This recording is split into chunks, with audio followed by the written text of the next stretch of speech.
Last வீடியோவில் வந்து நான் நிறையா சொல்லிட்டே இருந்தேன். ஆனால் வந்து என்னோடய பர்சனல் ஒப்பீனியனை பற்றி நான் சொல்லவே இல்லை. பர்சனல் ஒப்பீனியன் பற்றி சொல்லியிருந்தேன், ஆனால் வந்து கொஞ்சம் கன்ஃபியூஸ்டாக சொல்லியிருந்தேன். ஓகே, என்னோடய பர்சனல் ஒப்பீனியன் என்னென்னா, அவங்க மிஸ்டேக் பண்ண ஒரு புக்குக்கு அவங்க ரீப்ளேஸ் பண்ணி கொடுக்க வேண்டியது அவங்களோட கடமை.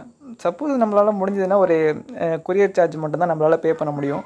ஆனால் அதுக்கு ₹200 எக்ஸ்ட்ரா பே பண்ணுறது அப்படிங்கிறது வந்து சரியான விஷயமா எனக்கு தெரில. அப்படி ஒரு புக்கு நமக்கு வேணுமா? இப்படி அவன் மிஸ்டேக்காக போட்டுட்டு அந்த மிஸ்டேக் புக்குக்கு நம்ம எக்ஸ்ட்ரா ₹200 காசு பே பண்ணி வாங்குகிற அளவுக்கு இந்த புக்கை நம்ம வாங்கணுமா? அந்த அகாடமிலேருந்து நம்ம திரும்பி அந்த புக்கை வாங்கணுமா அப்படிங்கிறத யோசிச்சுக்கோங்க. அந்த புக்கு நமக்கு வந்து தேவையில்லை. அந்தளவுக்கு அந்த புக்கு ஒர்த்தான புக்கும் கிடையாது. 100% அந்த மிஸ்டேக்லாம் எடுத்திருப்பாங்கன்னு நமக்கு தெரியாது. அதனால் வந்து என்னோடய பர்சனல் ஒப்பீனியன், இந்த புக்கு வந்து அட்டர் வேஸ்ட், வாங்க தேவையில்லை.